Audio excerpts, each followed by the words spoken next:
Are we back? Are we back? Oh man, look here, man. Technical difficulties on my end, and thanks to Lady Buck for just hanging in there and shoring up the show. But here's the other thing: I did not get an opportunity to tell you exactly how I felt about those four coaches who are in the running for Michigan, who I truly don't think are on the same level or um, experience as Ryan Day. But let's start with the obvious Michigan guy, um, Jesse Minter. He I think he played for Michigan. At this time, he's currently the Chargers defensive coordinator, offensive coordinator. One of them. He's got to be defensive coordinator or something like that. He would be, as far as a Michigan man, to slide into that position. His problem with Michigan men, they always come with baggage. So I haven't did no research on Jesse Minter, what type of guy that he is, or I do remember seeing him play against one or two of our teams. He wasn't all that great. So let's get into well, Finch.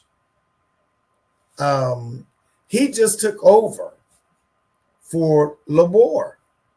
He's only been in the position for kind of like less than a year. And now he's going to leave Washington to go to Michigan. And what did he prove at Washington? I don't think he done enough in order for, anyone with any insight to say, hey, listen, this is the guy who can bring our program back to prominence. Now, here's the intriguing part. Dillingham, young guy. He's made an impression on not just me, but the rest of the college landscape. He's put Arizona State back on the map. And I truly think he's a good and up and coming young coach who doesn't have any ties to Michigan, which is probably what they actually need. And what they should desire is to get someone outside the mix to come in and change the actual culture. I'm talking about from the water boy all the way up to administration, and tell them, hey, listen, we can't keep doing the same things we've been doing over the last 20 years because it's not working. Let's get to Kalen DeBoer. He has a big issue. He's playing Oklahoma this Friday. If they beat Oklahoma, then he goes to a New Year's Eve bowl game. And if he's coaching that game, how's he going to be able to recruit? Because I do believe right after New Year's, the portal opens up. So that's his big dilemma, not being a good coach, because I truly believe that he doesn't want to be in Alabama, and the pressure are at both places, but they're different kinds of pressure. Going to Alabama and trying to replace a Saban is different than going to Michigan and eliminating the whole saga of Sharon Moore and Harbaugh. That's easy peasy stuff. So I think he could slide into that position, get some recruits coming out of Alabama and out of Washington. And he's a good recruiter and he's a good coach and he's a great offensive coach. He has not been able to show that at Alabama because I think he's been hamstrung with the legacy of Saban. But if he goes to Michigan, shoot, he might be a formidable foe. That's the only way Indiana will be relevant in the coming 4 to 5, 10 years. If they get a true culture building coach who can put them back on the map. What say you, man? But I'm gonna tell you one thing. I'm not taken aback by what happened in the Heisman. But and again, like I said, previous kudos to Mendoza. Yes, he had a good run at Indiana, coming from Cal. And yes, he did. He muddled his way through a win against Ohio State. And they gave him the Heisman Trophy because Indiana has never had a Heisman Trophy. And Indiana has never won the Big Ten since, I don't know, 1940 or it was 1963. But so I mean, yeah, you wanna give that to Mendoza. That's fine. But the slight that they did on not Pavia, not Diego, he didn't deserve it at all. I don't even know why he even showed up in the black turtleneck and the gangster necklace.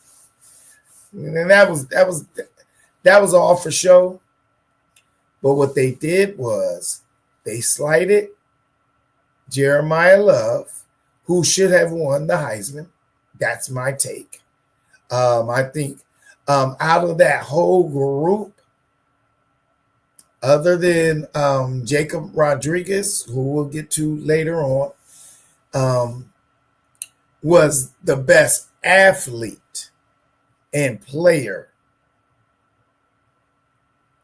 in college football.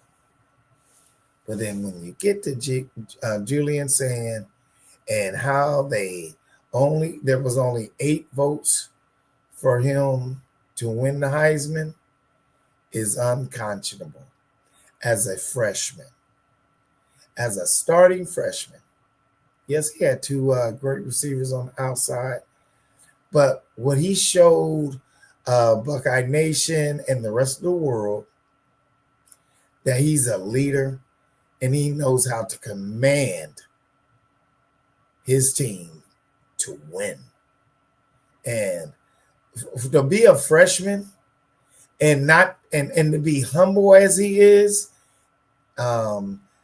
it bodes well for him, because if you look at Julian Sand and Mendoza, those are 2 different kind of people. Mendoza is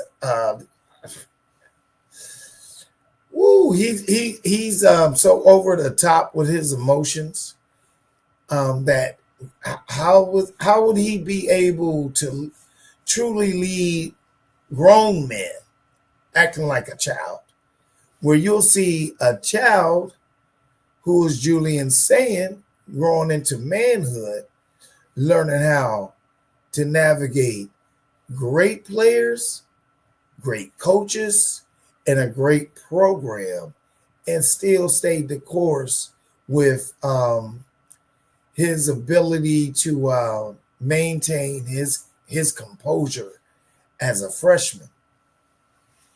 So let's get back to why they should have left Julian Sand back in Columbus to prepare for the playoffs and sent Jeremiah Smith, the most outstanding player in college football, why he should have been at that Heisman Trophy presentation. I'm not saying that he could have won it or should have won it or anything like that, but if you look at do the math. Jeremiah Smith has elevated Ohio State way further than Mendoza, uh, Diego, uh, shoot, or even Rodriguez, who is one of the most outstanding defensive players in the nation.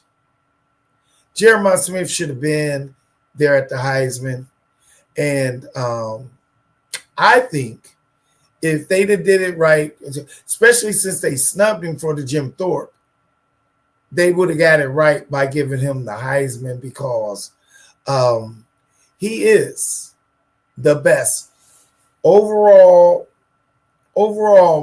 player, best player in college football. What say you? Now we can go back into Gunnar Stockton and Chamberlain. They played a reasonable schedule and they looked good at times. Don't talk to me about Caleb Downs. So if you're gonna tell me that Jeremiah Smith is the best player in college football, then it would be the second. Who would be the second player that would come to your mind, really, if you watched football throughout the year and watched all the real prominent games? Who would be the second best player and would go one or two in the draft this year? Caleb Downs. Who would you want? Who would you want if the draft happened today? Would you want Fernando Mendoza, Diego Pavia over a shutdown safety and corner in Caleb Downs? Come on, guys. Get real. Get real. Don't even mention Haynes King. Once he lost to Georgia, it's kind of like over with for him. So those are the true players in the Heisman. I'll say it again, and I'm not a hater on Indiana or Villanova or Texas Tech. I like Texas Tech, and I like their defensive player. But the best defensive player in the nation, of course, is Caleb Downs.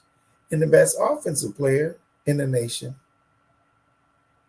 was Jeremiah Smith. And that there should be no arguments with that. And with that being said, here we go. Caleb Downs, Jeremiah Smith, Julian Sand. That's what I have to say. And now here we go with this brackets, man, because I'm going to tell you one thing. The playoffs start on Friday. And what's so outstanding for college football is the first matchup. Oklahoma, Alabama, and they're playing a standalone game on Friday to advance to play Indiana.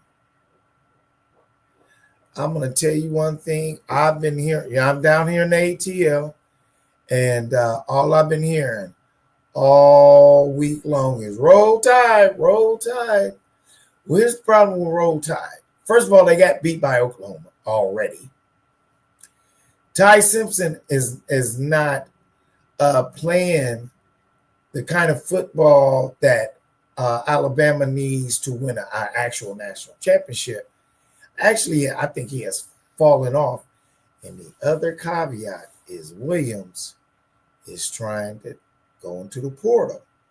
So Do you think that Williams is going to put his best effort for Alabama, knowing that he might end up with Lane Kiffin and Louis and LSU, and possibly Bryce Underwood? Now he ain't gonna get that shine for Alabama, so be looking for the. I don't know if you call it an upset or not, because I think it's truly um, even Steven with Alabama and Oklahoma. What say you? Oh, okay, hold up. We got Lady Ray trying to chime in and steal her again, even though she knew that I had technical difficulties. I Yeah. thought she had everything she had to say while I was off air. But what say you, Ladybug? Hey, I wanted to just chime on just for a second because I wanted to see if you, um, who'd you pick? Did you make your pick yet for Alabama and Oklahoma for Friday? Yes, ma'am. Who did you say? I'm taking Oklahoma. I'm Real. taking Oklahoma for the they call it the upset, but Oklahoma's already beat Alabama. And I think with the DeBoer controversy of Mike leaving, with Williams wanting to transfer to LSU to play with Lane Kiffin, their program is in flux right now. Oklahoma. So, huh? So wait a minute. Who's making a? So Oklahoma's making a coaching change. No, Alabama. No, I'm saying with DeBoer in the mix Oh, to okay. go to Michigan, Possibly. Okay. possibly go to Michigan, Okay. especially if they lose this game, he's going. And Okay. then with their great and prominent receiver Williams getting courted by Lane Kiffin to LSU, there's a lot of things going on in Tuscaloosa that they haven't broadcast. Your one, Feinbaum or all those SEC guys. They know the undercover, but I'm telling you that's a big thing in Alabama right now. Okay. Williams getting ready to leave because he's already said I want to transfer to LSU. So does he play in this game? So Does the board coach up this team to beat an Oklahoma when he wants to actually leave to go to Michigan if they give him the right contract? Do the fans really believe in um, what they're putting out on the field? So that's why I say Oklahoma has a better chance at advancing than Alabama. And this is a standalone game on Friday. No one else is playing but right. Oklahoma and Alabama. Everybody's going to be watching that game. Right. Everybody. So, like I said, I'm looking at Oklahoma beating Alabama. And guess where it's going to be? Where? At Oklahoma. So, and I know you think that gives them an advantage. So my whole thing is, my take on it while you were down was that, you know, I'm really on the fence with this, but I think Bama takes it because I think they're angry. This is all about, in my opinion. Now, this was before I considered all the coaching, the possible coaching changes and stuff, but they're angry because people were saying that they shouldn't be there in the playoffs, period. And then, um, they're still angry about the beatdown they got from Georgia. So with them playing with a chip on their shoulder, now I'm not saying they're just going to go and just smack Oklahoma up and down. I think Oklahoma will give them a great game. And again, I'm on the fence. I think Bama may take it though. Just looking at the physical side, just without all of the politics and all of this other stuff, if I'm looking at the physical, I think Bama may have a bit of an edge over Oklahoma with all that they have to prove. That's just my. I wouldn't be surprised if Oklahoma won, but I think Bama may take this one. I don't know. I don't know. Anybody agree with me? Alabama is demoralized. They were crushed by Georgia. They're Yeah. coming up against a team that already beat them. Their coach is in the flux of actually leaving. Their best player on their team, and is not named Ty Simpson, is willing to leave. They are done, cooked like barbecue right there on a outside pit. It's over. Well, I'm not going to say because Saban left that Alabama is going to fall off the cliff. But guess what? Alabama could be the next Clemson. Yeah, I can see that. I can Yeah, see. I can see Alabama for the next 3 to 4 or 5 years be the next Clemson. Yeah. They had their run. They had they had an opportunity to retool and get the proper coach, but I didn't think DeBoer really had his heart into this. I think he just did it for the money and for the prominence to make us another move, and that next move is the Big Ten. He'd rather coach in the Big Ten than the SEC. Because I'll tell you why. In the Big Ten, there's way more money in the Big Ten than there is in the SEC. The guys in the SEC, all those guys, Ole Miss, Alabama, Georgia, they have what you would call used carsmanship money. Where the guys got to use cars, they selling used cars, and maybe a dealership over here that can sell a car. Up north, they got banks. They got Nike. We got big money up north. SEC is falling off because there is no true donors that can sustain an Ole Miss, an Alabama, a Georgia. There's a few people that still love Georgia here in the metro area of Atlanta, and they've got a little bit of, but they're shifting towards Georgia Tech.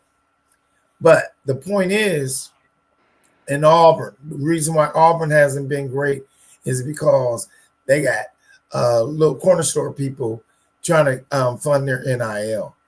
And that's where the shift in power is going to be in the next 5 to 10 years, where the Big Ten is going to be the predominant conference and the SEC is going to be mustard catching up. So let me ask you this, since we're talking about the here and now and without all of the politics and the money and all of that. Okay, so say Bama and Oklahoma, they play, unless I'm just for kicks and giggles, Bama wins, plays Indiana. Who wins that game for you? Indiana. If think Indiana's that tough, you think they're yes, because if Alabama could just make it through a great defense, which Oklahoma has, they're gonna be bruised. You'll see how many kids quit on Alabama in that Oklahoma game, and if they can even make it through that game, they play the following week. That means they got 1 week to get healthy, whereas Indiana has had 3 weeks of preparation for either one of those teams. Point. That's the point. So, and I mean, and then we ain't gonna shift to Ohio State and all this, but they're the same. Everybody that's in that, the Texas Tech, Indiana, Georgia's, and Ohio State, they have more time to prepare. So again, Alabama has to play at Oklahoma, away from Tuscaloosa, going into an environment that's going to be rabid and crazy. The Sooners ain't going to back down from Alabama. Mm-hmm. So that's a problem.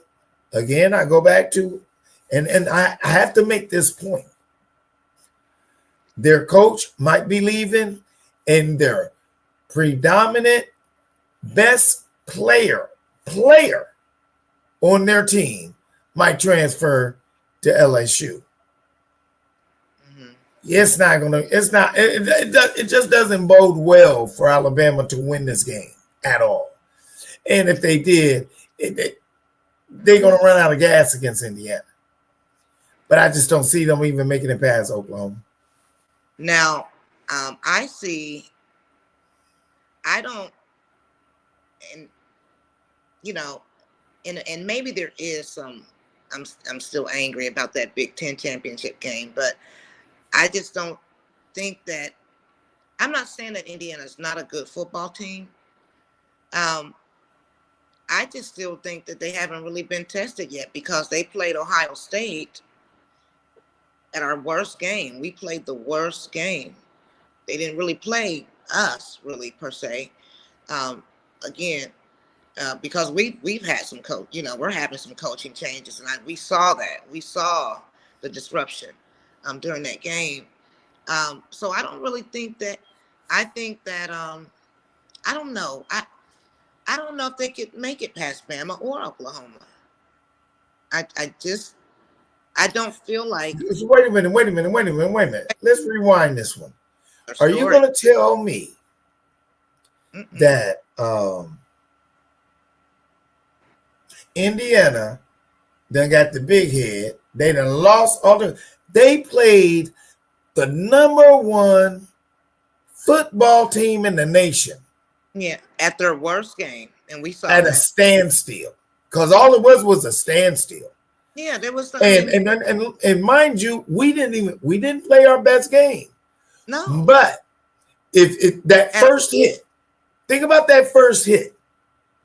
Mendoza could have been rattled, and their whole season could have ended on that first hit. Yeah, I'm not saying anything. He does have composure. He has all of that. So what I'm saying is, the fortitude of the Big Ten is different now than the fortitude of the SEC. I'm not talking about the Pac-12. So what I would say to you is, Lady Buck, what I'm trying to explain to you is, because of the fact that Alabama is playing Oklahoma, that's why it's important to look at. I don't do spreads, I don't do the overs and the unders and all that. But it's important to know that the coach and their best receiver, both of them are considering, I'm not saying they're going to leave, but contemplating on leaving. Do you think that doesn't resonate in their locker room? Well, I'm sure it does. I'm sure it does. Again, though, I just still don't think, in my opinion, I just don't think Indiana, I just don't know if they have it. Why? Is it because you're a Buckeye fan? Because I will tell you this. This is what I would say. All Buckeye fans, Michigan fans, Big Ten fans, all this and everything. If nothing else, as long as you ain't playing Ohio State, I'm going for you. I'm going for you, Indiana. I want you to beat the brakes out of either one of these teams. Yeah, I'm rooting for you. I just don't know if you can do it. No. Beat the brakes off of either one of those teams. I don't know if they can do it. And they still got Sherrod. They're going to be healthy. Now, here's your caveat. If Mendoza head swole up, That's gonna be their problem. After coming back from the Heisman, did you go back get grounded? Because I can tell you one thing: who got grounded? Julian saying, once he saw that how they disrespected him, and I bet you all his teammates was like, "Oh, okay, that's for real, for real. Oh, we gonna show them who's the best quarterback in college football and the Big Ten." This is the run that Ohio State is going to take. That's going to be epic. Again, it's going to be epic. Mm-hmm. Mm-hmm. Again, okay, you're on that side. I mean, we disagree on both, you know.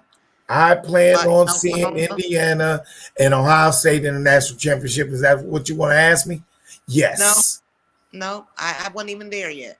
I wasn't even there yet. I don't think we will see Indiana. I don't think so. I would like to see a rematch and they can play us for real, you know, without the whole storyline crap, you know. So, but are you gonna tell me for real that you don't think out of other than Ohio State that Indiana is not the second best team in the nation? Like I said, I want them to be there. I want them to be there. I just don't know if they can get past either one of those teams. I'm just not convinced. I'm not. So let me ask you a question, hypothetical. So swap position. Texas Tech and Indiana swaps position. So if Indiana would have lost to Ohio State, they'd have went to number 4. Okay. Right? Ohio State been number 1. They would have had to play. They would have had to play either in Alabama or Oklahoma. Indiana loses to Ohio State. They swap the Tech to number 4, Texas Tech. Okay. James Madison and Oregon. So so Oregon would come and play Indiana, and you think that Oregon would beat Indiana? No, that's a different story. Okay, you know, so my point is talking about Alabama and Oklahoma, but Oregon. So what makes you think? Well, you know, what makes you think I'm not sure. Alabama and Oklahoma is better than Oregon? What makes you think that? Well, these are two Big Ten teams playing, and I didn't say that. I haven't even told you what I thought. I'm not sure. I don't know if Indiana, you know, would survive Oregon. And I say that because even though Cincinnati is a good coach, you know, Oregon's coach is pretty tricky too. He's a very smart coach. I think it'd be a great game. I don't like him either. I never had. Okay. Smart. So, you know, I don't know. Oregon's not that, you know, I think Indiana would take Oregon. They're not that hot this year. But that's not the case. So we don't even have to talk about that because that's not the case. The case is, can Indiana get past? Because here's these bright lights, you know, that they've never seen before. You know, we've been there multiple times, triple times. Here's these bright lights with 2, you know, okay teams. Bama with the chip on their shoulder. Oklahoma with something to prove as well. Because they're not being talked about at all. Who has the bigger chip, Oklahoma or Alabama? Bama has the bigger chip. No, they can't. But Oklahoma, what I'm saying, Oklahoma has a chip too. Nobody's talking about them. They have a story. They have, you know, and nobody's really talking about Oklahoma. So they're like, you know, we want to show our relevancy too. So it's just going to be and I really cannot wait for the game. It's going to be very interesting. This whole weekend is going to be interesting, you know. So I just don't think that Oklahoma is going to walk away with this. Now, Oklahoma is very competitive. I mean, even if you go back to Hurts and even the quarterbacks they've had, Hurts and what's his name that plays for the Buccaneers? That we, you know, they came and they, you know, did their flag. Yeah. Baker. Yeah. But one. I mean, I don't like Baker, but he's a grinder. They're quarterback you. They've had some pretty outstanding quarterbacks. Um, but I think Bama just has a little bit of an edge. Again, you could be right because they have the home field advantage and stuff, but I think Bama has just a little bit of an edge. That's I'm telling you, lady, To prove. this is very, very relevant for this playoff. For the first rounds to be at the higher seed and them have to remember when Ohio State played Tennessee last year? Yeah. First round. Mm-hmm. Tennessee came in to Ohio State. They took off the shirts and yada whoopty woo, thinking they was getting ready to just bust Ohio State up. Mm-hmm. Home field advantage started and kick-started Ohio State's run to the national championship. Yeah, playing at home. So we go back to again. We ain't gonna say who's gonna win these games. Oregon plays at home. Oklahoma plays at home. Ole Miss plays at home. Texas A&M plays at home. Mm-hmm. So when you have the home field advantage and your rabid fan group of fans coming out to support you at the crib, and they ain't giving them no tickets. So all those people ain't gonna have no big group of fans in those stadiums like they did in Tennessee, where we gave up tickets to Tennessee. And they still got mollywopped. But this year, it's going to be all home field advantage. There's no upset in the first round at all. At all. Oh, okay. Include that Oklahoma-Alabama game. So you don't think so at all? Nope, not at all. There will not be an upset. And the sad part is the seedings could have been a whole lot different. And we already had that conversation about the secondary NIT playoffs that Tulane and James Madison would have been first round drive, first round. They would have had the first round buys on, and a Notre Dame and possibly maybe a Texas would have been in that same bracket. So you place James Madison with Texas and a Tulane with Notre Dame. You think that bracket don't look different? It does. You're saying that there will be no upsets in that first round. So who are you going for when you with that being said? Because Miami and Texas A&M. Who are you picking? Texas A&M. They're at the crib. Oh, you're picking Texas A&M. Yeah, okay. They're at the crib. Miami is not. Listen, Miami is a good team, but away from Coral Gables, they're not that great. And then you're gonna go far away from Coral Gables and go all the way to Texas? Nah, in the cold?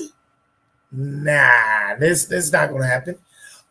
Tulane and Ole Miss. Now that's a pickle. To me, that's a pickle.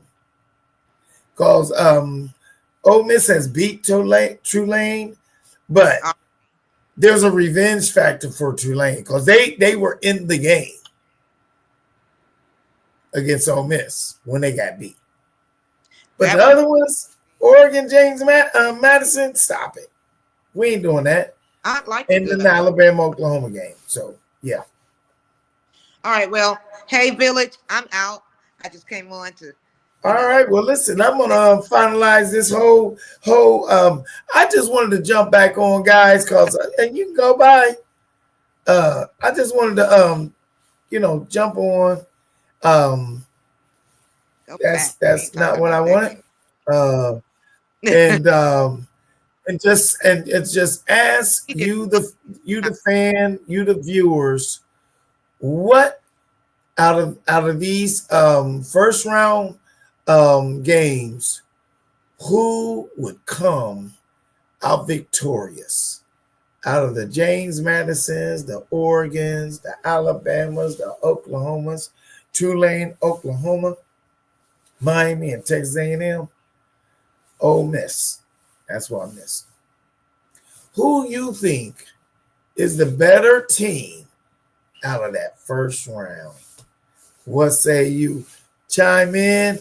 We'll be going live on Saturday, finishing up the brackets and going forward and doing a follow-up on this predominantly first round Oklahoma-Alabama game. Can't wait. I'm getting my popcorn out.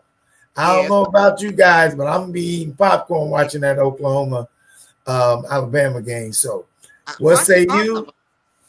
What's that? I said watching all of them. It's gonna be. Oh well, but this is a standalone game. It is, yeah. It's a standalone game, and I'm telling you, with a lot of butter on my popcorn, I'm gonna be watching that. So, let's get to it. Let's hear from you guys. I'll see you 11 o'clock Saturday morning pre-game. Let's go. Holla if you see me coming. We about that business. See y'all. Synesthetic.